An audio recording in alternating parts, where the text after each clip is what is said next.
نبينا محمد وعلى آله وصحبه أجمعين أما بعد السلام عليكم ورحمة الله وبركاته. J'espère que tout le monde va bien. Donc, Inch'Allah Ta'ala, aujourd'hui, nous allons parler d'un sujet très important, le sujet de l'époque, si je peux dire ça comme ça. Aujourd'hui, Inch'Allah Ta'ala, nous allons parler de la fermeté, l'importance de rester ferme. L'importance de rester ferme durant les temps de fitna. Et quel temps de fitna y a-t-il de pire que notre temps au jour d'aujourd'hui, que notre époque? À l'époque où, comme le Nabi alayhi salatu salam, il a dit, la personne de confiance, al-amin, il sera pris pour une personne qui n'est pas de confiance, pour une personne à qui on ne fait pas confiance, alors que le contraire est vrai. La personne à qui auparavant on ne ferait pas confiance, auparavant on ne lui donnerait pas de statut dans la société, au jour d'aujourd'hui c'est eux qui tiennent les hauts statuts et c'est eux qui parlent dans Umur al-Amma, comme a dit le Nabi alayhi salatu salam. C'est eux qui décident en réalité de Umur al-Muslimin, comment je pourrais dire ça, des matters of the Muslims. Donc c'est très important de savoir qu'on est dans un temps de fitna. Et c'est très important de savoir qu'on est aussi vers la fin des temps. Le Nabi alayhi salatu salam, il a cité des signes qui peuvent nous expliquer en fait et nous clarifier si nous sommes vers la fin des temps ou si nous ne le sommes pas. Et les savants citent, que quasiment presque tous les signes mineurs de la fin des temps sont déjà apparus. Et il ne reste que le pan entre les signes mineurs et les signes majeurs qui est Al-Mahdi, Et d'ailleurs, Al-Mahdi, il y a beaucoup de hadiths qui ont été rapportés à son propos. Certains savants ont cité même qu'il y a à peu près 150 hadiths, 150 narrations différentes qui ont été rapportées de Al-Mahdi. Il n'y en a pas beaucoup qui sont authentiques, mais il y en a assez pour établir que Al-Mahdi fait partie de la aqidah de Ahl Sunnah wal Jama'a. Donc, ce qu'on doit savoir et ce qu'on doit comprendre, c'est que nous sommes dans un temps de fitna. Et l'être humain, Allah Azza wa Jalla l'a créé d'une certaine manière à ce qu'il se défende lorsqu'il est attaqué. L'être humain se défend lorsqu'il est attaqué. Et Allah Azza wa Jalla a même fait en sorte que l'animal soit comme ça. Si tu vas attaquer un animal, son premier réflexe, c'est quoi? C'est de se défendre contre tes attaques, tout simplement. Donc, l'attaque physique, il faut savoir qu'elle n'est pas plus pire que l'attaque qui est reliée à la doctrine. L'attaque physique n'est pas aussi pire que l'attaque reliée à la aqidah, au dogme de la personne. Allah Azza wa Jalla dit dans le Coran, wal fitnatu ashaddu min al-qatl. Allah Azza wa Jalla, il a cité le fitna ici. Les savants l'ont expliqué comme étant le shirk, comme étant l'association avec Allah Azza wa Jalla. Allah subhanahu wa ta'ala, il a dit l'association est pire que la mort. Ça veut dire que si une personne meurt, mais elle ne meurt pas sur l'association, alors elle est morte sur un bon état, insha'Allah ta'ala. Et si une personne vit 100 ans, 200 ans, 300 ans, 400 ans, mais elle commet l'association et meurt sur l'association, alors toutes ces années ne lui auront servi à rien. Et toutes ces années seront une hasra, seront un regret lorsque cette personne va rencontrer Allah subhanahu wa ta'ala. Donc l'être humain doit se défendre contre ces attaques idéologiques que l'on voit au jour d'aujourd'hui. Lorsqu'on sort aujourd'hui maintenant à l'extérieur, ou alors lorsqu'on ouvre notre téléphone, ou alors lorsqu'on lit le journal, lorsqu'on ouvre la télé, etc. N'êtes-vous pas d'accord qu'on trouve toutes sortes de choses qui attaquent notre dîn? N'êtes-vous pas d'accord qu'à chaque journée, subhanallah, le musulman se doit de garder et de préserver son dîn et de le défendre, car il y a quasiment une guerre qui est déclarée contre la religion de la personne. Lorsque tu vas au travail, il y a énormément de fitaines qui te poussent à délaisser ta religion et à t'en éloigner. Lorsque tu sors dehors, de même, lorsque tu ouvres ton téléphone, et d'ailleurs, le Nabi alayhi salatu salam, concernant le téléphone, il a dit qu'il y aura une fitna vers la fin des temps qui va rentrer dans toutes les maisons. Et beaucoup de savants ont défini cette fitna comme étant le téléphone. Chacun d'entre nous, il l'a chez lui, et même pas juste chez lui. Chacun d'entre nous, il l'a dans sa poche. Et combien de personnes ont dévié à cause de ce téléphone-là? Combien de personnes ont dévié à cause de la société dans laquelle nous vivons? Que ce soit la société occidentale qui est bien pire, ou alors même la société que nous retrouvons dans les pays musulmans. Donc le point qu'on veut établir, le premier point qu'on veut établir, Inch'Allah Ta'ala, c'est que l'être humain, ou le musulman plus spécifiquement, se doit de faire deux choses. Le musulman plus spécifiquement se doit de faire deux choses. Il a deux devoirs à notre époque. Premièrement, connaître et savoir et admettre qu'on est dans un temps de fitna et dans un temps où il y a un danger pour la religion de la personne. Et deuxièmement, prendre les précautions nécessaires, prendre les méthodes de défense nécessaires pour défendre sa religion en premier lieu et pour défendre sa doctrine et la religion aussi de ses enfants. Car Allah Azza wa Jal, il a aussi ordonné dans maintes et maintes versets. Et le prophète alayhi salatu salam l'a cité dans plein de hadiths, comme le hadith où il a dit chacun d'entre nous est un berger. et chacun d'entre nous est berger, il est responsable des gens qui sont sous sa responsabilité. Donc l'un d'entre nous se doit de défendre sa doctrine à lui, son dîn à lui, et il est dans l'obligation aussi de défendre le dîn de ses enfants et de ses proches, insha'Allah ta'ala. Donc, premièrement, qu'est-ce que thabat? Qu'est-ce que la fermeté? On parle du fait d'être ferme dans le temps de fitan. Qu'est-ce que thabat? Le thabat, c'est le fait d'être, ou plutôt le fait de rester sur la bonne voie jusqu'à ce qu'on rencontre Allah subhanahu wa ta'ala. Le thabat, c'est le fait d'être et de rester sur la bonne voie fermement jusqu'à ce qu'on rencontre Allah subhanahu wa ta'ala. Le thabat n'est pas de changer dans notre dîn. À chaque 50, ton dîn il change, ou alors ta vision des choses elle change. Et d'ailleurs, ça a été cité par Hudayfa ibn al-Yaman, radiyallahu ta'ala an. Il a cité une chose reliée à ça. Et Hudayfa ibn al-Yaman, on en a parlé à la dernière halaqa. Je vous avais dit que Hudayfa ibn al-Yaman, il rapportait un certain type de hadith. Qu'est-ce qu'il rapportait? Qu'est-ce que Hudayfa ibn al-Yaman avait de spécial? Vas-y. Jazakallahu khair. Donc, si on veut se rappeler de Hudayfa ibn al-Yaman, rappelez-vous que la plupart des hadiths qui parlent de fitan de la fin des temps sont rapportés par cet homme-là, qui est Hudayfa ibn al-Yaman, radiyallahu ta'ala anhu. Et d'ailleurs, Hudayfa, il a expliqué pourquoi est-ce qu'il a rapporté tous ces hadiths-là. Il a dit que les gens questionnaient le prophète, alayhi salatu wassalam, à propos du bien. Donc, il lui disait quelles sont les meilleures actions, qu'est-ce que tu me conseilles de faire, etc. Quelles actions mènent au paradis. Hudayfa, il a dit, et moi, je le questionnais sur le mal, donc sur les fitans, sur les tests qui vont venir. Non pas pour tomber dans ces tests, mais plutôt pour m'en sauver. Donc, il a dit qu'il questionnait toujours le Nabi, alayhi salatu wassalam, à propos des fitans, à propos des tests, pour ne pas tomber dedans. Et c'est pour ça qu'il nous a rapporté la plupart des hadiths qui parlent de al-fitan. Hudayfa ibn al-Yaman, c'est l'un des sahabis en fait les plus connus et qui a rapporté aussi le plus de hadiths. Et pourquoi est-ce qu'on est en train de le citer? En fait, le point important, mes frères et sœurs, c'est que Hudayfa ibn al-Yaman, il a dit qu'une personne pourrait changer. En fait, si une personne veut savoir si elle est encore ferme ou non, si une personne veut savoir si elle est tombée dans la fitna ou non, alors qu'elle regarde comment est-ce que sa religion était il y a quelques années.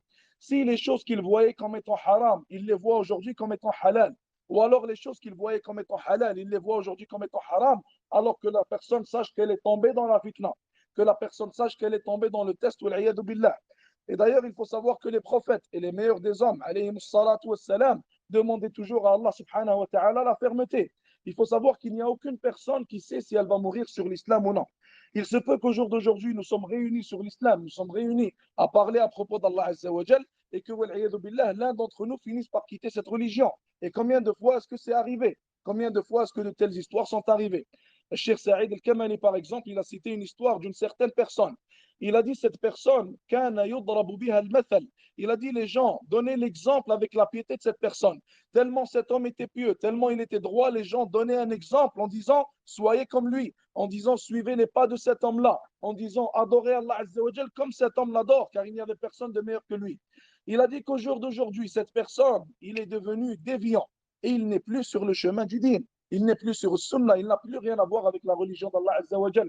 Il se peut que tu sois un exemple de piété à un certain moment de ta vie. Et il se peut que vers la fin, tu quittes billah, la religion et que tu sois billah, parmi Hatab Jahannam, que tu sois parmi billah, le bois, excusez-moi, de Jahannam. Donc il faut être sûr et certain que le seul qui donne la fermeté, c'est Allah Azza wa Jal. Il ne faut jamais croire que nous, on a un fadl, on a un bien sur les gens ou alors sur nous-mêmes. Il ne faut jamais croire qu'une personne est pieuse car elle arrive à venir à la mosquée ou alors car il est intelligent, il sait ce qu'il faut faire, il sait où est le bien, où est le mal, donc il sait l'éviter. Non, non, mes frères. Il y a des gens, subhanallah, qui ne connaissent rien à ce dîn et qui ne commettent rien de haram. Ces gens-là, subhanallah, ils ont un bien meilleur statut auprès d'Allah Azza wa Jal que les gens qui ont toute la connaissance mais qui finissent par dévier et qui finissent par aller à l'encontre de cette connaissance qu'Allah Azza wa Jal leur a donnée. Il y a des gens qui ont la force, ils ont la force physique, ils ont le temps, ils ont tout, mais ils ne donnent rien pour Allah Azza wa Jal. Et il y a aussi le contraire, des gens qui n'ont plus de force physique, des gens qui n'ont pas de temps, des gens qui n'ont rien, mais tout leur temps est donné pour Allah subhanahu wa ta'ala. Et on pourrait donner un exemple, مثلا, avec la prière de Fajr. Combien de fois est-ce qu'on voit une personne, un homme qui est vieux, un homme qui est fragile, un homme qui est malade, il a à peine assez de force pour se lever, pour aller aux toilettes ou alors à la cuisine. Cet homme-là se réveille tous les jours pour aller prier le Fajr à la mosquée. Combien de fois est-ce qu'on voit une personne qui a la force physique, qui va tous les jours au gym, qui est meilleur que tout le monde, qui est plus fort que tout le monde, il n'arrive même pas à se lever à l'heure pour prier le Fajr à la maison. Non, pas, on ne parle même pas de la mosquée. Même à la maison, il n'arrive pas à se réveiller pour prier le Fajr? Qui est-ce qui a donné la force au vieux? Qui est-ce qui a donné la permission au vieux de se lever? Qui est-ce qui a donné le tawfiq, le succès au vieux pour aller à la mosquée? Ce n'est nul autre qu'Allah subhanahu wa ta'ala. Il y a certaines choses, comme l'a guidé, subhanallah, où les asbab, les causes ne rentrent pas. C'est entre toi et Allah Azza wa Jal, c'est entre le serviteur et son Seigneur. Allah Azza wa Jal peut donner la guidée à une personne sans utiliser aucune cause. Et Allah Azza wa Jal peut faire en sorte qu'une personne soit la meilleure des gens, sans utiliser encore une fois aucune cause. D'ailleurs, il y a une histoire qui a été rapportée d'un certain homme qui était chrétien. Cet homme-là vivait dans des contrées lointaines aux États-Unis. Et il disait, subhanallah, que dans cette place-là, il n'y avait aucun musulman. Il n'y avait que des chrétiens, que des catholiques, que des gens chrétiens conservateurs. Il n'y avait aucun musulman à cet endroit-là. Cet homme-là était, subhanallah, il avait une certaine maladie, donc il était toujours à l'hôpital. Et il y avait un autre jeune qui était avec lui dans la même chambre. Ils ont dit que le jeune qui était avec lui, ils se sont liés d'amitié, ils sont devenus proches. Et le jeune qui était avec lui, il a fini par mourir. Et lorsqu'il est mort, ce jeune-là, il avait une croix. Donc la famille du mort a offert cette croix-là à son ami. Comme ça, il peut se rappeler de lui. Il a dit qu'il a dormi un jour, subhanallah, et il a vu en rêve Nabi Muhammad sallallahu alayhi wa sallam. Il a vu notre prophète Muhammad sallallahu alayhi wa sallam dans un rêve. Il lui a dit, Allah Azza wa Jalla a envoyé les messagers pour que tu les suives et non pas pour que tu les adores. Il a dit qu'il s'est réveillé en choc. Il a fait quelques recherches sur Internet. C'est qui Mohammed? Il a dit qu'il n'avait même pas entendu le nom Mohammed dans sa vie. Il ne savait pas c'était qui le Nabi alayhi salatu salam. Il s'est levé, il a fait deux, trois recherches. Il a trouvé Mohammed, prophète de l'islam. Directement, il a accepté l'islam, il a accepté la religion d'Allah Azza wa Jalla. Quelles causes ont été utilisées dans le cas de cette personne? Est-ce qu'Allah Azza wa Jalla lui a ramené quelqu'un pour lui parler? Est-ce qu'Allah Azza wa Jalla a fait en sorte que des gens lui font la da'wa? Est-ce qu'Allah Azza wa Jalla a fait en sorte qu'il voit quelque chose qui le pousse maintenant à accepter le din? Non. Sa cause, subhanallah, c'était un rêve. Donc c'est tout droit de la part d'Allah Azza wa Jalla. Allah subhanahu wa ta'ala a choisi cette personne. Il a voulu qu'il accepte l'islam, même s'il n'y avait aucune cause qui pouvait l'aider à accepter l'islam ou alors le pousser à accepter la religion d'Allah subhanahu wa ta'ala. D'ailleurs, il faut savoir que la fermeté, l'une des choses qui nous pousse à rester ferme sur la religion d'Allah Azza wa Jal, c'est de savoir pourquoi est-ce qu'on doit être ferme. Savoir pourquoi est-ce qu'on a besoin d'être ferme. Qui peut m'expliquer ce que je viens de dire? Pourquoi est-ce qu'on a besoin de savoir de quoi, ou plutôt sur quoi est-ce qu'on doit rester ferme? Qui m'explique ça? Qu'est-ce qu'on veut dire par savoir sur quoi est-ce qu'on doit rester ferme? Vas-y. Regarde, l'une des meilleures causes pour s'aider à rester ferme, c'est de savoir sur quoi est-ce qu'on doit rester ferme. Qu'est-ce que ça veut dire? Pensez-y. À peu près. Dis-moi, donne-moi plus de détails. Qu'est-ce que tu veux dire par là? OK? Mais qu'est-ce qu'on veut dire par il faut les connaître? Qu'est-ce qu'on veut dire par là? Je vous donne un exemple. Je vous donne un exemple. Des fois, tu vas voir un certain jeune, ses parents lui parlent de salat. Ils l'obligent maintenant à prier. Ils lui disent de prier, ils lui répètent toujours ça. Le moment où ses parents ne sont pas là, il délaisse la prière. Il ne prie pas. Et lorsque tu vas lui parler, tu lui dis pourquoi est-ce que maintenant tu as délaissé la prière? Il va te dire, moi je priais car mes parents m'ont dit de prier, mais sans plus. Je ne sais pas pourquoi je prie. Est-ce que ça vous explique ce que je veux dire? Dis-moi alors. Vas-y.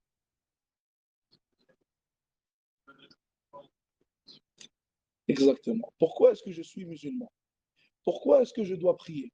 Pourquoi est-ce que je dois délaisser les péchés? Pourquoi est-ce que je dois rester ferme sur la religion? À quoi ça va me servir de faire des bonnes actions? À quoi ça va me servir de rester ferme sur le dîn jusqu'à ce que je rencontre Allah Azza wa Jal? Lorsqu'il y a un péché devant moi, pourquoi est-ce que je dois craindre Allah Azza wa Jal et le délaisser? Pourquoi est-ce que je dois m'en éloigner? Quel est l'impact du péché sur la vie de la personne? Quel est l'impact du délaissement des obligations? Toutes ces choses-là, lorsqu'on commence à les apprendre et à les connaître, et à comprendre pourquoi est-ce qu'on est là, à quoi est-ce qu'on sert, pourquoi Allah nous a créés, la fermeté va être bien plus facile, Inch'Allah ta'ala. La fermeté va devenir plus simple. Lorsqu'on donne une raison, lorsqu'on te dit maintenant, va faire ça, et tu ne sais pas pourquoi tu le fais, tu peux aller le faire, mais tu ne sais pas pourquoi tu le fais. Possiblement, la prochaine fois, si on ne te dit pas d'aller le faire, tu ne vas pas le faire. Mais si on te dit, tu dois aller faire ça, et on t'explique pourquoi, on t'explique l'impact négatif qu'il pourrait y avoir si tu le délaisses, alors, Inch'Allah ta'ala, même si personne ne te dit d'aller le faire, tu vas aller le faire tout seul pour éviter les conséquences et pour, Inch'Allah ta'ala, faire ce que tu dois faire. Donc ça, c'est une première des choses, une première cause pour rester ferme. qui est de connaître la religion d'Allah Azza wa Jal et de savoir pourquoi est-ce qu'on doit rester ferme, premièrement. La deuxième des choses, c'est qu'il faut savoir que chaque être humain est testé par Allah Azza wa Jal. On a des tests individuels, que ce soit chacun d'entre nous dans notre vie. Allah Azza wa Jal nous teste des fois par la maladie, par le manque d'argent, par maintenant le divorce, par des problèmes, etc. Et Allah Azza wa Jal teste aussi la communauté, en tant que ummah. On a les tests communautaires. Et le test du jour d'aujourd'hui, l'époque dans laquelle nous sommes plutôt, les fitanes que nous voyons à l'extérieur sont en réalité une conséquence du délaissement de nos obligations. Et c'est un test communautaire que nous avons. Allah Azza wa Jal a dit dans le Coran, Kuntum khayra ummatin ukhrijat linnas. Vous étiez la meilleure des communautés qui a été sortie pour les gens. Ta'muruna bil ma'ruf, vous ordonnez le bien. Wa tanhauna 'anil munkar, et vous interdisez le blâmable. Dans une autre histoire, Allah Azza wa Jal nous a cité Ashab al-Sabt, les gens du samedi. Donc, ils faisaient partie des enfants d'Israël. Et d'ailleurs, il faut savoir que les histoires que nous avons dans le Coran, Allah Azza wa Jal ne les cite pas seulement pour les citer. C'est pas on lit une histoire juste pour s'amuser, après on oublie l'histoire. Non. Toutes ces histoires-là qu'Allah Azza wa Jal nous cite dans le Coran sont des ibar, sont des apprentissages, sont des hikam, des sagesses qu'on doit tirer de ces histoires pour ne pas tomber dans la même erreur que les peuples d'avant et pour être meilleur qu'eux, Inch'Allah Ta'ala. Allah Azza wa Jal nous a cité l'histoire des gens de Sept, les gens du samedi. Allah Azza wa Jal nous a dit que ces gens-là, Allah subhanahu wa ta'ala leur a interdit de pêcher le samedi. Il leur a ordonné de pêcher les autres jours seulement. Donc, qu'est-ce qu'ils ont fait? Ils sont allés mettre un truc pour pêcher le vendredi et ils ne pêchaient pas le samedi, mais cette chose-là qu'ils ont mis attraper les poissons, même si eux ne pêchaient pas les samedis. Donc, ils faisaient ce qu'on appelle le tahayul ala Allah. Donc, ils utilisaient la ruse avec Allah Azza wa Jal. Après ça, Allah subhanahu wa ta'ala a envoyé un châtiment sur ces gens-là. Et il n'a pas châtié un seul groupe de gens. Allah Azza wa Jalla n'a pas châtié un seul groupe de gens, comme a cité Ibn Abbas, alors qu'ils étaient trois groupes. On avait premièrement le groupe qui utilisait la ruse avec Allah Azza wa Jalla. On avait deuxièmement le groupe qui n'a rien dit. Ils ont vu le haram, ils ont vu le péché, ils ont vu la ruse, mais ils n'ont pas parlé. Ils avaient peur pour eux-mêmes, pour leur réputation, etc. Et on a le troisième groupe qui a été sauvé par Allah subhanahu wa ta'ala. Et c'était ceux qui ont fait l'amr bil ma'ruf, ils ont ordonné le bien et ils ont interdit le blâmable à ces gens-là. Et ces gens-là étaient les meilleurs aux yeux d'Allah Azza wa Jal. Et même lorsqu'il a envoyé un châtiment, Allah subhanahu wa ta'ala les a sauvés. Et il a fait en sorte que le châtiment ne leur nuise en rien.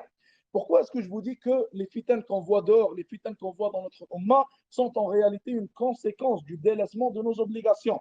Car chaque musulman a l'obligation de faire l'amr bil ma'ruf wa nahy anil munkar. Chacun d'entre nous doit appeler au bien. Chacun d'entre nous doit interdire le mal. Chacun a une capacité qu'Allah Azza wa Jal lui a donnée. Maintenant, celui qui a des réseaux sociaux, il doit les utiliser pour ça. Celui qui a de la visibilité, il doit l'utiliser pour ça. Celui à qui Allah Azza wa Jal a donné une bonne manière de parler, les gens l'écoutent, il doit utiliser ça pour appeler les gens vers le din, pour interdire le blâmable. Et sachez que lorsqu'on vit dans une société où les musulmans arrêtent d'appeler vers le bien et arrêtent d'interdire le blâmable, alors ce qui va se passer automatiquement, c'est que le mal va commencer à se propager. Et le mal, lorsqu'il ne trouve aucun obstacle et aucune barrière, il va continuer à se propager sans arrêt. Et c'est ça qui est arrivé. Lorsqu'on voit des gens faire du haram maintenant dans un pays musulman, est-ce que nous, en tant que musulmans, on sort leur parler? Est-ce qu'on sort les conseiller? Est-ce qu'on sort leur dire de délaisser ça? Est-ce qu'on sort leur faire le rappel maintenant? Ou alors est-ce qu'on les regarde de loin et on se dit, Alhamdulillah, je ne suis pas à leur place, moi je vais à la mosquée et ça s'arrête là. En réalité, c'est mon obligation de sauver mon frère. Lorsque je vois mon frère dans des péchés, je dois me rappeler que un jour j'étais comme lui et Allah Azza wa Jal m'a guidé. Et cette guidée-là, elle a un prix, elle n'est pas gratuite. Quand Allah Azza wa Jal te donne une ni'ma, alors fait partie du remerciement d'Allah Azza wa Jal de l'utiliser dans le bien. Il fait partie du remerciement d'Allah Azza wa Jal d'aller appeler ton frère qui était comme toi. Il fait partie du remerciement d'Allah subhanahu wa ta'ala de devenir un guide qui appelle vers la religion d'Allah Azza wa Jal. Normalement, subhanallah, Allah subhanahu wa ta'ala t'a sauvé de l'enfer. Allah Azza wa Jal t'a sauvé des péchés. Il t'a sauvé de dhulumat, de la noirceur. Alors, ça coûte quoi d'aller sortir et d'appeler les gens vers cette même lueur-là, vers laquelle Allah Azza wa Jal t'a appelé, vers laquelle Allah subhanahu wa ta'ala t'a guidé. Donc, comme je vous dis, le fait de ne pas appeler vers le bien et de délaisser le blâme du blâmable fait en sorte que les péchés vont se propager dans les pays musulmans, dans les sociétés musulmanes. Et sachez que nous vivons ces fitanes à cause de ce délaissement-là, comme on a dit. Et au début, subhanallah, au début, il se peut que les gens avant nous, ils ont vu une personne faire un mal maternel à l'extérieur ils se sont dit, cette personne, il fait des actions haram, mais ça va s'arrêter là, ça ne va pas se propager. Mais avec le temps, on voit qu'au jour d'aujourd'hui, ça nuit à tout le monde. Les péchés qu'on a dans la société nuisent à tout le monde. Ça nuit à la personne qui veut pratiquer son dîn, même s'il ne commet pas ces péchés-là lui-même. Ça nuit à la personne qui veut rester mustaqim, car tous ces péchés-là sont autour de lui. C'est des tests qui viennent à nous, subhanallah. Et le Nabi, alayhi salatu salam, d'ailleurs, dans un hadith, il a cité le fait de délaisser l'amr bil ma'ruf ou nahy anil munkar, et il a cité que viendra un moment où Allah Azza wa Jal arrêtera de répondre à nos invocations, tout simplement car on n'a pas fait notre devoir. Et au jour d'aujourd'hui, les gens se demandent quoi? Ils se disent, subhanallah, on invoque pour les gens de Gaza, mais rien ne se passe. On invoque pour les musulmans à droite et à gauche dans le monde, mais rien ne se passe. Pourquoi est-ce que rien ne se passe? Car on a délaissé notre obligation, tout simplement. Et sachez que tous les problèmes qu'on a en tant que Ummah, le Nabi alayhi salatu salam, il les a déjà cités dans le hadith. Quiconque veut régler ces problèmes-là n'a qu'à revenir aux paroles du Nabi alayhi salatu salam. Il a cité Adda, il a cité le problème, et il a aussi cité Addawa, il a aussi cité la solution. Donc si le problème est le délaissement de l'amr bil ma'ruf wa nahy anil munkar, alors la solution serait quoi? Quelle serait la solution? Tout simplement. On l'a délaissé, les catastrophes sont venues. On y reviendra, Allah Azza wa Jal élèvera, Inch'Allah Ta'ala, toutes ces catastrophes-là. Il faut savoir aussi un autre point important à garder en tête, que l'Anbiya, subhanallah, le Nabi alayhi salatu salam l'a cité, l'Anbiya sont ceux qui ont les plus grands des tests. Et comme on a dit, tout le monde va être testé dans sa vie. Mais les tests les plus durs sont les tests reliés à la religion. Les tests les plus compliqués sont les tests reliés à la religion d'une personne. Lorsque tu te fais tester et que ta religion elle est en jeu, et que, dépendamment de ta réaction, tu pourrais perdre ta religion, alors sache que ça, c'est le plus grand ibtila qu'Allah Azza wa Jal peut envoyer à une personne. On demande à Allah Azza wa Jal de préserver notre religion, car c'est ce qu'on a de plus cher dans notre vie. Le Nabi alayhi salatu salam, notre prophète sallallahu alayhi wa sallam, des fois, lorsqu'on raconte maintenant les tests par lesquels le Nabi alayhi salatu salam il est passé, on ne comprend pas leur grandeur, on ne comprend pas à quel point c'était difficile, ce par quoi le Nabi sallallahu alayhi wa sallam est passé. Sachez que notre prophète Mohammed sallallahu alayhi wa sallam, il est venu dans un peuple qui avait une certaine croyance. Et il est allé à l'encontre de tout ce que ce peuple-là croyait. Et il leur a dit que tout ce qu'il faisait était faux. Imagine, tu arrives chez un peuple qui font certaines choses depuis 1000 ans. Et toi, tu arrives et tu leur dis que tout ce que vous faites depuis le début à la fin, c'est faux. Et tout ce que vous faites, ça ne sert à rien. Un jour, Quraysh a envoyé un certain homme pour voir le prophète, alayhi salatu wassalam. Ils lui ont dit, regarde, tu es venu avec une certaine da'wa contraire à nos croyances. Et on va te proposer certaines choses pour que tu délaisses ton appel. Le Nabi alayhi salatu salam, il a dit, qu'est-ce que vous proposez? Ils lui ont dit, si tu veux l'argent, on va te donner l'argent. Si tu veux les femmes, on va te marier aux meilleures des femmes de Quraysh.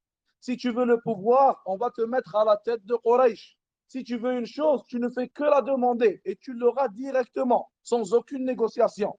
Mais le prix, c'est quoi? Ils lui ont dit, mais tu dois délaisser ce à quoi tu es en train d'appeler. Tu dois délaisser ton appel. Nabi alayhi salatu salam, il a dit à la personne, est-ce que tu as fini? La personne, elle a dit oui. Et dans une certaine narration, Nabi alayhi salatu salam, il a dit, même si on me donne la lune dans ma main droite et on me donne le soleil dans ma main gauche, je ne délaisserai jamais cette religion et cette da'wa. Dans une autre narration, le Nabi alayhi salatu salam, il a récité certains versets à cette personne-là jusqu'à ce que cette personne ait eu peur de ces versets-là. Donc des versets qui parlaient de la grandeur d'Allah Azza wa Jal, de la grandeur de la akhira, et des versets qui expliquaient qu'Allah Azza wa Jal, il n'en a rien à faire de cette dunya-là. Et ce qui est vraiment important, c'est le din de la personne. Nabi alayhi salatu salam, dans un autre hadith, il a cité que cette dunya-là, tout ce qu'on voit dans la dunya, toutes les richesses qu'on voit dans la dunya, toutes ces planètes qu'il y a autour de nous, tous ces êtres humains qu'il y a sur cette terre, ils ne valent rien aux yeux d'Allah Azza wa Jal. Et ils valent moins que l'aile d'une moustique aux yeux d'Allah subhanahu wa ta'ala. Imagine-toi que tout ce qu'il y a autour de toi, ça vaut moins que l'aile d'une moustique aux yeux d'Allah Azza wa Jal. Et toi, tu es en train de courir derrière un petit pourcentage, même pas un 0,7% de la dunya. Imagine-toi, Allah Azza wa Jal te voit d'au-dessus de ses cieux courir derrière une chose qui n'a aucune valeur à ses yeux, subhanahu wa ta'ala. Allah Azza wa Jal nous a envoyé un prophète pour nous appeler vers lui. Allah Azza wa Jal nous a honorés avec l'islam. Et Allah Azza wa Jal, au jour d'aujourd'hui, il voit les musulmans courir derrière de l'argent, courir derrière une voiture, courir derrière une maison, alors qu'ils oublient, subhanallah al-azim, qu'ils vont tous mourir. On oublie qu'on va mourir et on oublie qu'on va tout délaisser. Et on oublie que les plus riches des hommes, quand ils sont morts, ils n'ont rien pris avec eux. Et Nuh, alayhi salam, il a demandé à l'ange de la mort, à propos d'un certain peuple, donc à propos de nous, de notre Ummah. L'ange de la mort, il a dit à Nuh, alayhi salam, que vers la fin des temps viendra une Ummah dont les adeptes ne vivront que 50, 60, 70 ans. Nuh, alayhi salam, vous savez ce qu'il a dit dans une certaine narration, si je me rappelle bien, Wallah alam, il a dit qu'ils devraient bâtir leur maison en face du cimetière. 60 ans, 70 ans, ils devraient bâtir leur maison en face du cimetière. Comme ça, tu nais, tu rentres chez toi, tu restes un peu, et après, tu vas dans ta tente, tout simplement. Nuh, alayhi salam, il a vécu combien de temps? Plus que 1000 ans. Les prophètes, auparavant, ils vivaient combien de temps? 300, 400, 500, 600 ans. Malgré ça, ils ne s'attachaient pas à la dunya. Malgré ça, ils voyaient la dunya comme étant du sable qui ne sert à rien et qui va partir avec le temps. Et nous, on vit 50 ans, 60 ans et on s'y attache, subhanallah al-azim, comme si on allait rester éternellement sur cette terre, alors que personne n'est resté éternellement. Et s'il y a une personne qui aurait mérité de rester éternellement, ça aurait été notre prophète alayhi salatu wassalam, sauf qu'il est enterré à Medina sallallahu alayhi wa sallam. Une autre chose, une autre chose à garder en tête. Al-ajru ala qadri al-mashaqqa. Et ça, c'est une règle très importante à garder en tête. La récompense, elle a la même valeur que la difficulté. Donc, la récompense est égale à la difficulté en réalité. Qu'est-ce que cette règle-là veut dire? Et je pense qu'on en avait déjà parlé auparavant. Qu'est-ce qu'on veut dire lorsqu'on dit la récompense est égale à la difficulté? Qui m'explique ça? Vas-y. Plus l'épreuve est difficile, plus tu seras récompensé, Inch'Allah Ta'ala. Comment est-ce qu'on peut lier ça avec notre temps, avec notre époque, avec les fitanes qu'on voit partout?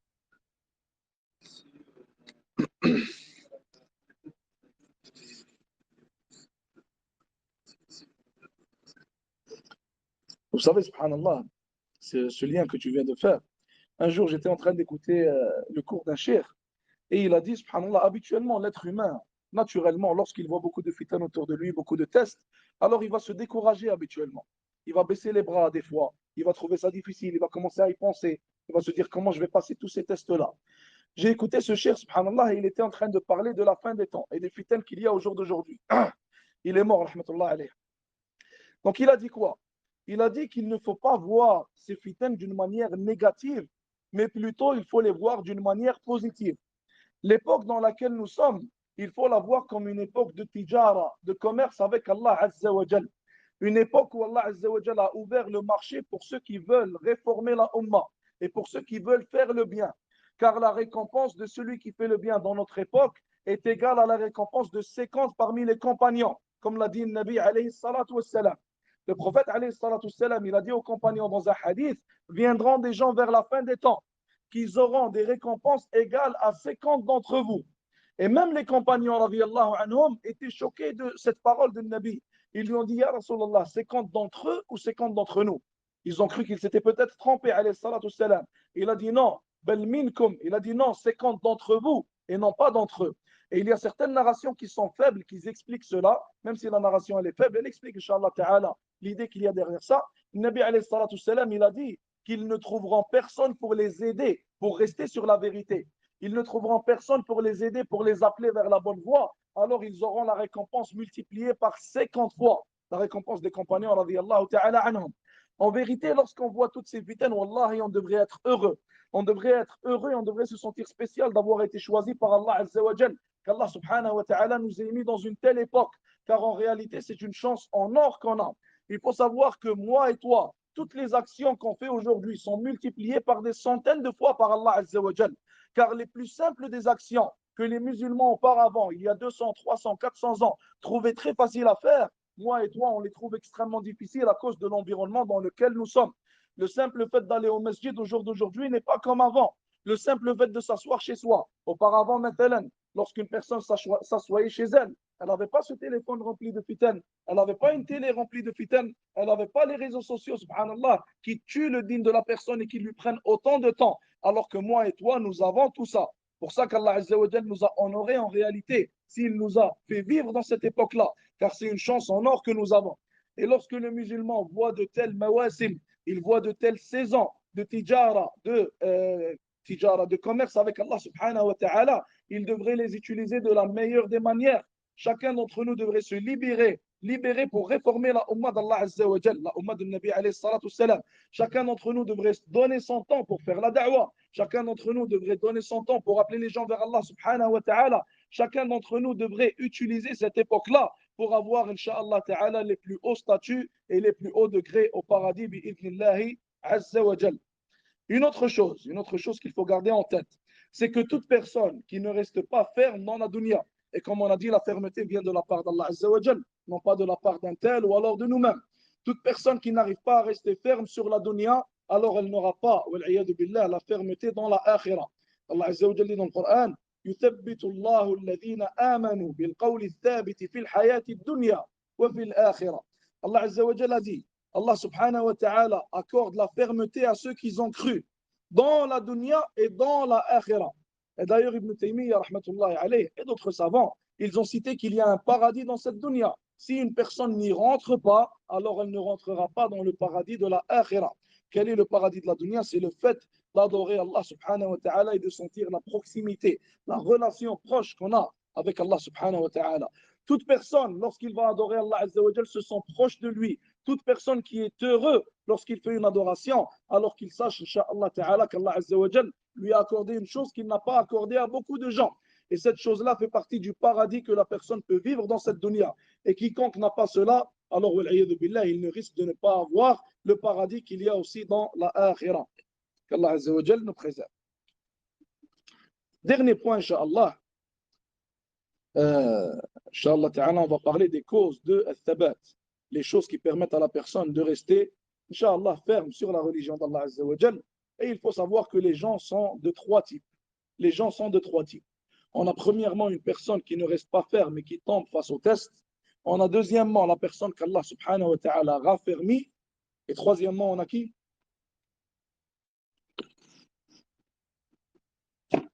On a celui qui tombe devant les tests.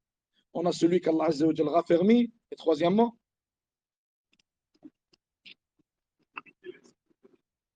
qui délaisse complètement? C'est pas ça, non. Oui. Il y a autre chose aussi. On saisit.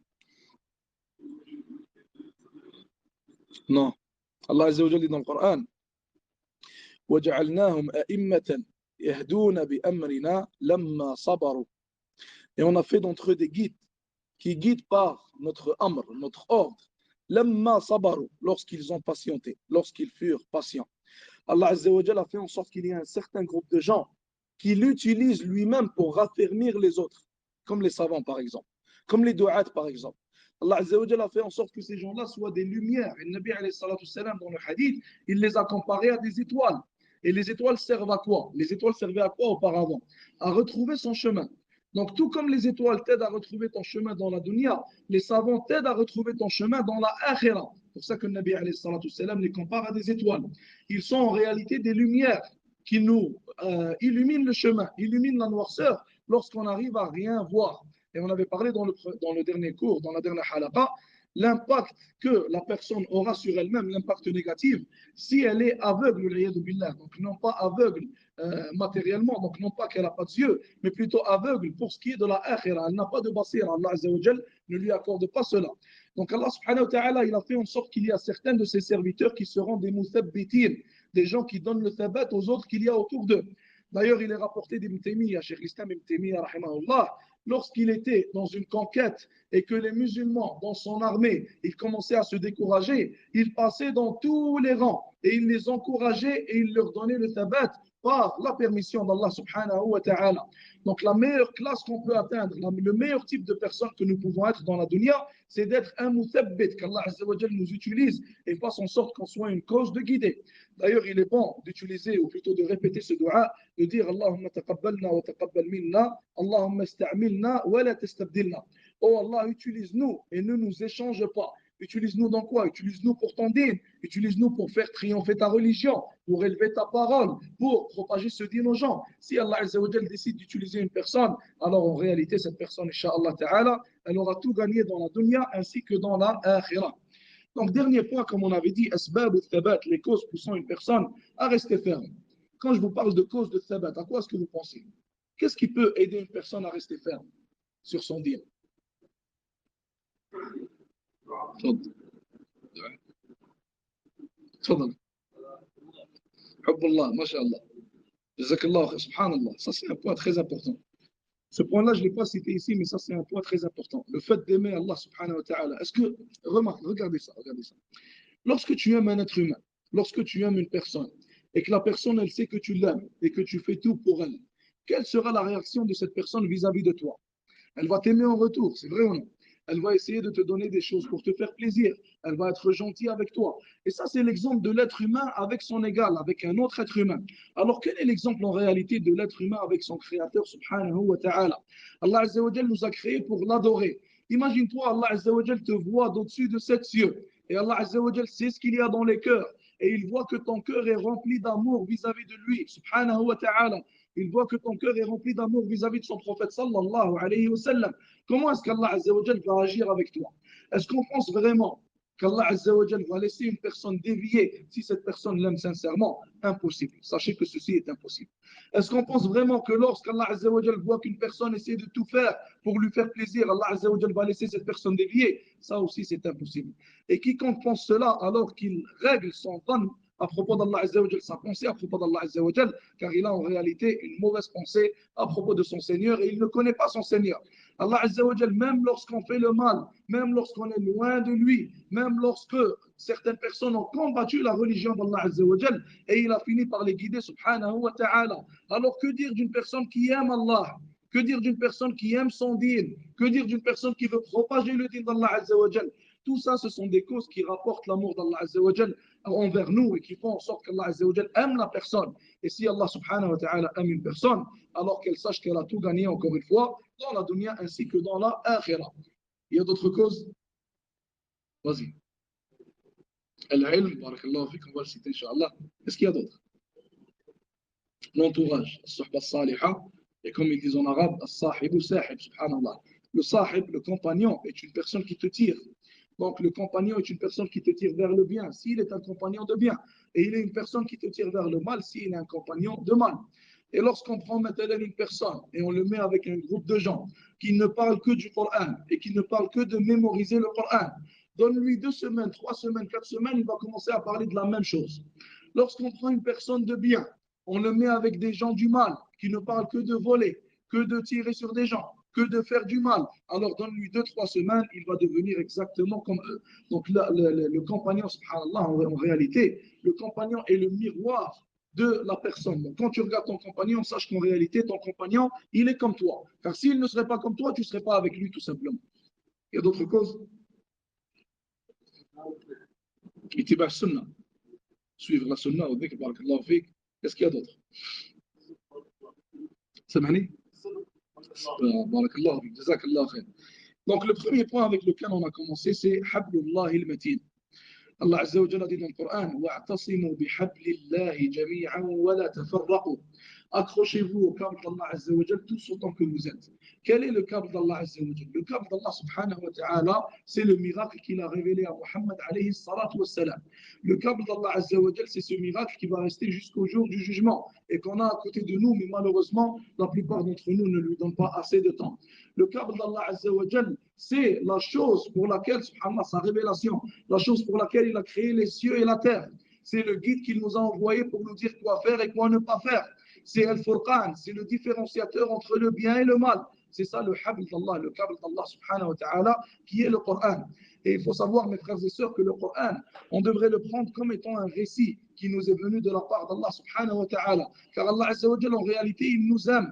Allah Azza wa Jalla, il veut nous aimer. Allah subhanahu wa ta'ala, il nous veut le bien. Il nous veut la guider. Et il nous a transmis cela de par son Coran, de par sa révélation, subhanahu wa ta'ala. Donc, quiconque s'accroche à cette révélation, quiconque l'applique de la meilleure manière qu'il peut, quiconque aime cette révélation-là, alors qu'il sache qu'il se sera tenu, inshallah ta'ala, au câble d'Allah Azza wa Jal. Et quiconque s'accroche au câble d'Allah ne déviera jamais et ne tombera jamais, inshallah ta'ala. Deuxièmement, comme le frère il a dit, le suivi de la sunna. Donc, le suivi de la sunna du prophète, alayhi salatu wassalam. Il faut savoir qu'Abu Bakr, radiallahu anhu, il a dit une parole qui est très importante. Lorsque je vous parle d'Abu Bakr, vous pensez à quoi? Le premier à qui le paradis a été promis. C'est vrai ou non? Lorsqu'on parle de Omar, radiallahu anhu, on pense à quoi? On pense à Al-Farouq, l'une des meilleures personnes qui a marché sur terre, Le Nabi alayhi salatu salam, il a dit, s'il y aurait eu un prophète après moi, ça aurait été Omar radiyallahu anhu. Si Allah Azza wa Jalla aurait parlé à une personne, il aurait parlé à Omar radiyallahu anhu, parlé à une personne après le Nabi alayhi salatu salam. Donc Omar radiyallahu anhu et Abu Bakr, ils ont des places garanties au paradis. D'ailleurs, Abu Bakr, subhanallah, comme l'a cité Abu Huraira radiyallahu anhu, s'il n'aurait pas fait ce qu'il a fait pendant la guerre de Ridda, alors l'islam aurait disparu. Donc Abu Bakr, il a en réalité les récompenses de tous les musulmans qui viennent après lui, car il a préservé la religion d'Allah Azza wa Jal. Ces deux hommes-là, Abu Bakr, premièrement, radiyallahu anhu, il a dit, j'ai peur de délaisser ne serait-ce qu'une seule sunna du prophète, alayhi salatu wassalam, par peur de dévier du droit chemin. Et Omar, radiyallahu anhu, il a dit, j'ai fait toutes les sunnas que je connais du prophète, alayhi salatu wassalam, sauf une seule, car il n'arrivait pas à la faire, radiyallahu ta'ala anhu. Abdullah ibn Omar, radiyallahu anhu, lorsqu'il passait par un arbre et il se rappelait que le Nabi alayhi salatu salam a dormi sous cet arbre-là, il s'arrêtait, il allait dormir sous ce même arbre-là. Lorsqu'il voyait un endroit où le Nabi alayhi salatu salam a fait ses besoins, il allait au même endroit pour faire ses besoins. Donc il suivait le Nabi alayhi salatu salam de la manière la plus exacte et de la manière la plus parfaite, de crainte qu'il ne dévie s'il ne le suive pas. Et nous, au jour d'aujourd'hui, lorsqu'on te dit ça c'est une sunna, c'est quoi ta réaction?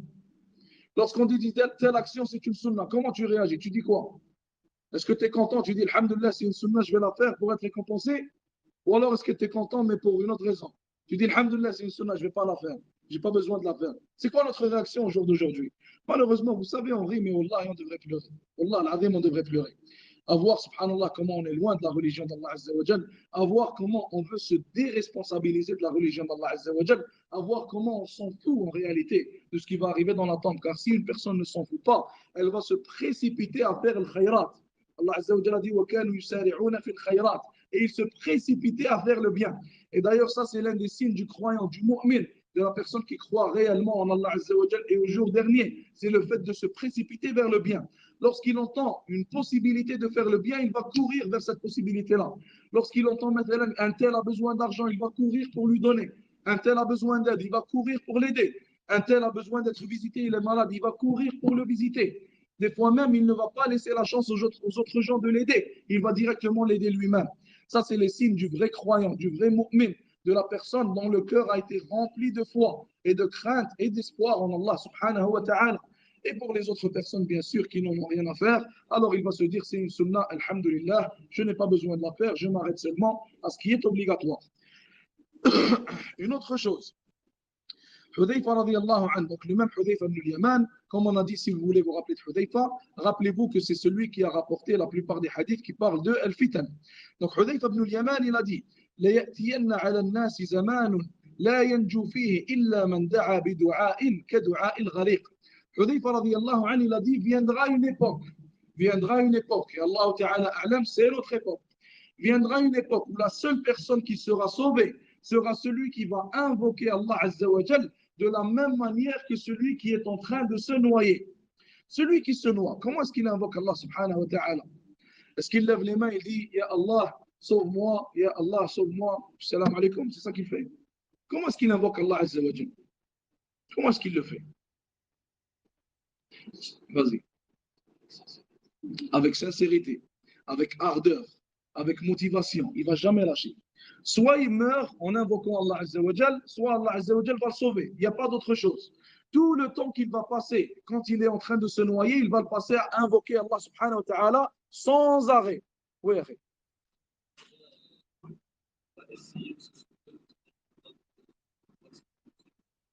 Et en plus, il va invoquer d'une manière sans précédent. Sachez que Hudayfa radiallahu anhu, Hudayfa, il sait de quoi il parle. Hudayfa, lorsqu'il nous parle des fitans, il faut savoir que c'est son domaine. Il n'y a personne de meilleur que Hudayfa radiallahu anhu. C'est lui qui a rapporté tous ces hadiths-là. Et c'est lui qui sait le mieux qu'est-ce qui va se passer vers la fin des temps.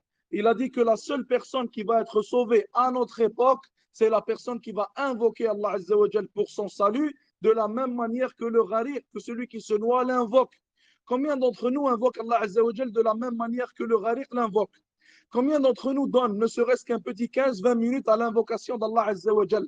Combien d'entre nous allongent leur sujoud, ne serait-ce que de 5 minutes, 10 minutes pour invoquer Allah subhanahu wa ta'ala? D'ailleurs, une autre question. Combien d'entre nous demandent à chaque jour à Allah subhanahu wa ta'ala de les sauver de l'enfer? Malheureusement, la réponse, c'est très peu. Et Allah Azza wa Jalla dit dans le Coran, وَقَلِيلٌ مِّنْ عِبَادِيَ الشَّكُورِ. Et très peu de mes serviteurs sont remerciateurs. Allah Azza wa Jalla, lorsqu'il parle du grand nombre dans le Coran, habituellement, il en parle de manière négative. Allah Azza wa Jalla, lorsqu'il parle du petit nombre dans le Coran, à chaque fois, il en parle de manière positive. Donc, il faut savoir que s'il y a très peu de gens qui sont sur la guidée, c'est normal. S'il y a très peu de gens qui sont fermes, c'est normal. S'il y a très peu de gens qui sont sur la sunna, c'est encore une fois normal. Et l'un des savants, il a dit quoi? Il a dit Antal jama'a. C'est toi qu'on considère comme étant le sunna wal jama'a, walaw kunta wahdak. Même si tu es tout seul, tant que tu es sur la bonne voie, tu es la jama'a. Pourquoi est-ce qu'il nous dit ça? Car les savants, ils comprenaient, en lisant le Coran, en regardant dans les hadiths, que viendra un temps où les gens de la vérité seront peu, où les gens sur le droit chemin seront peu. Nabi alayhi salatu salam, dans le hadith, qu'est-ce qu'il a dit? La tazalu ta'ifatun min ummati ala al-haqqi zahirin. Il ne cessera d'y avoir un petit groupe, ta'ifa. Lorsqu'on utilise le mot ta'ifa dans la langue arabe, habituellement, ça parle d'un petit groupe et non pas d'un grand. Donc, un petit groupe à l'intérieur d'un plus grand groupe. Nabi alayhi salatu salam, il a dit, il ne cessera d'y avoir un petit groupe de ma umma qui ne cesseront d'être sur la vérité. Ça veut dire, eux seront sur la vérité et les autres ne le sont pas. Donc, c'est normal de voir que les gens de la guidée sont peu, si je pourrais dire ça comme ça. Donc, une autre raison, shukran ni'am, une autre cause pour rester sur le droit chemin, rester ferme, shukran ni'am, le fait de remercier Allah Azza wa Jal pour ses bienfaits. Allah Azza wa Jal a dit dans le Coran, wala in shakartum la azidannakum. Et si une personne remercie Allah Azza wa Jal, Allah Azza wa Jal va l'augmenter en bienfaits. Une autre raison, taqwa Allah, la taqwa d'Allah Azza wa Jal, la crainte d'Allah Azza wa Jal. Habituellement, lorsqu'on parle de la taqwa, quelle définition est-ce qu'on lui donne? Quelle est la définition de la taqwa qu'on donne habituellement?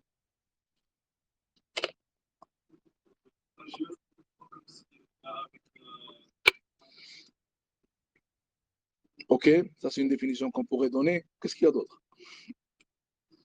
La définition habituelle qu'on donne, si vous vous rappelez.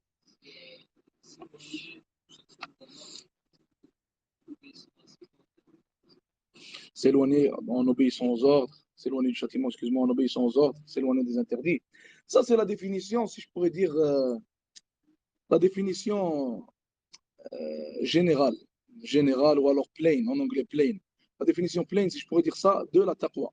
Mais en réalité, la taqwa, c'est bien plus profond que ça.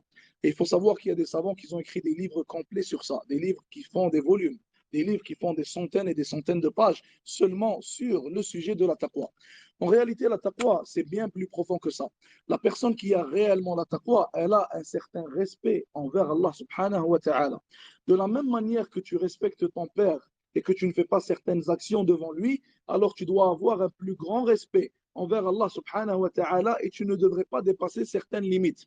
En réalité, lorsqu'une personne dépasse certaines limites, alors il faut savoir qu'il n'a pas ce respect qu'il devrait avoir envers Allah azza wa jal.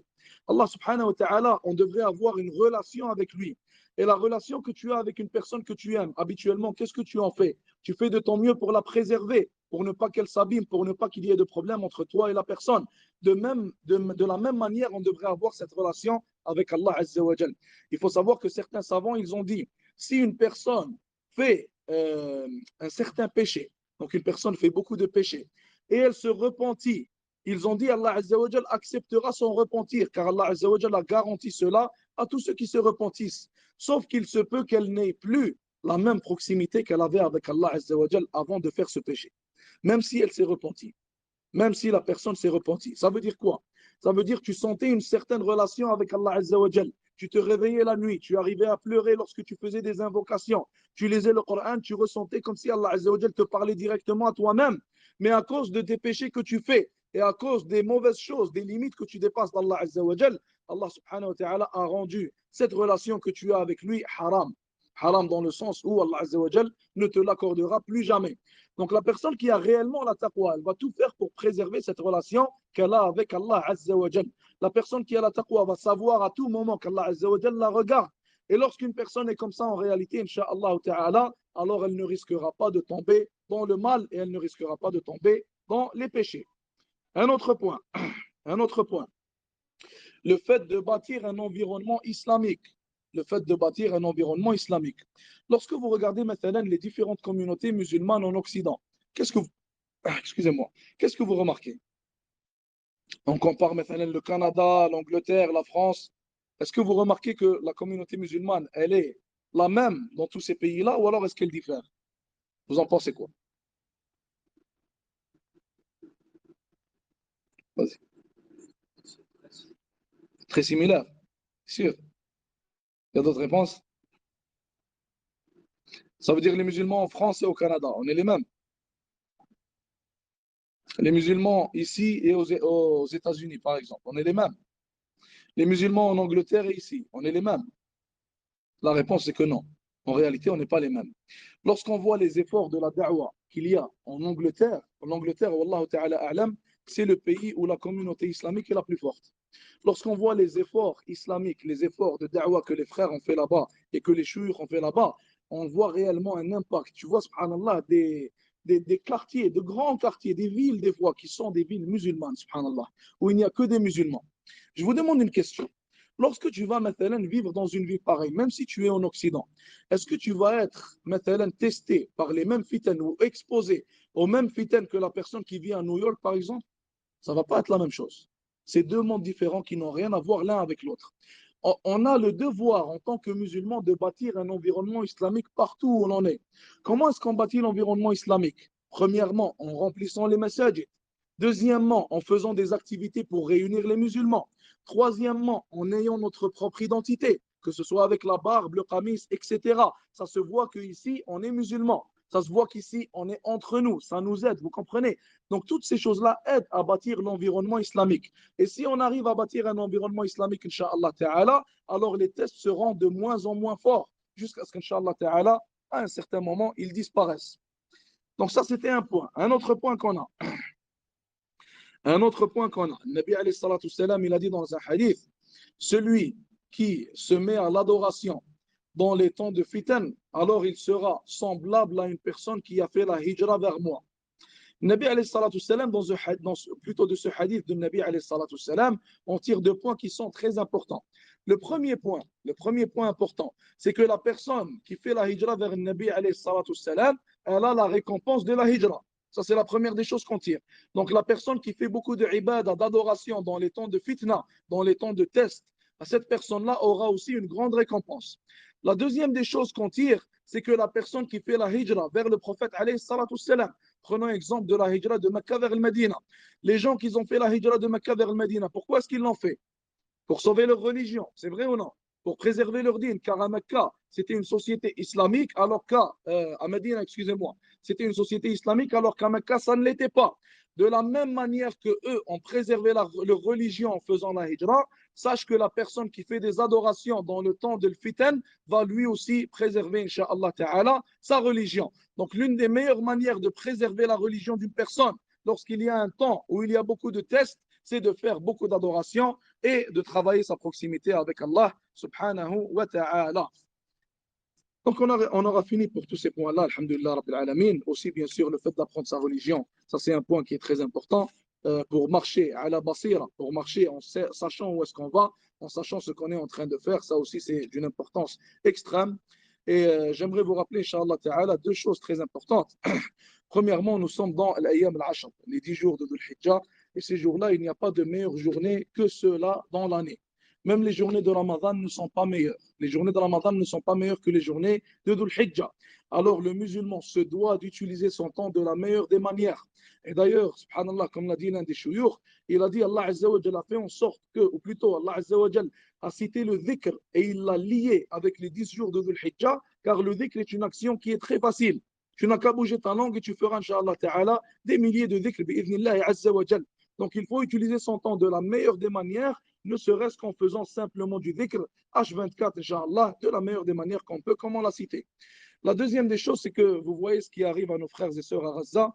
Donc vraiment, il faut savoir que notre État et comment je pourrais dire ça, notre dîne, notre religiosité ici au Canada ou alors à n'importe quel endroit sur Terre impacte l'état des musulmans. Ça impacte l'état des musulmans. Si on aurait été, subhanallah, comme les musulmans d'auparavant étaient, si on aurait été des frères, si on aurait appliqué le verset où Allah Azza wa Jalla dit Innamal mu'minuna ikhwa, jamais ce qui arrive à nos frères ne serait arrivé. Donc ce qui est en train d'arriver, c'est dû à nos fautes, c'est dû à nos péchés, c'est dû à notre délaissement de la religion. Et Nabi alayhi salatu wassalam, il l'a cité dans le hadith authentique et populaire, quand il a dit que les communautés vont se mettre toutes contre les musulmans, il a cité à la fin, subhanallah, que ça ne va pas changer que lorsqu'on reviendra à notre religion. Donc il faut qu'on revienne à notre dîne, et le fait qu'on n'y revienne pas et qu'on retarde cela, ça affecte nos frères et sœurs partout dans le globe, et il se pourrait que ce qui leur arrive, qu'Allah Azza wa Jal préserve tous les musulmans, il se pourrait que notre tour soit le prochain. On ne sait jamais. Eux, ils ne le savaient pas, ils ne s'y attendaient pas. Personne ne s'attend au test d'Allah Azza wa Jal.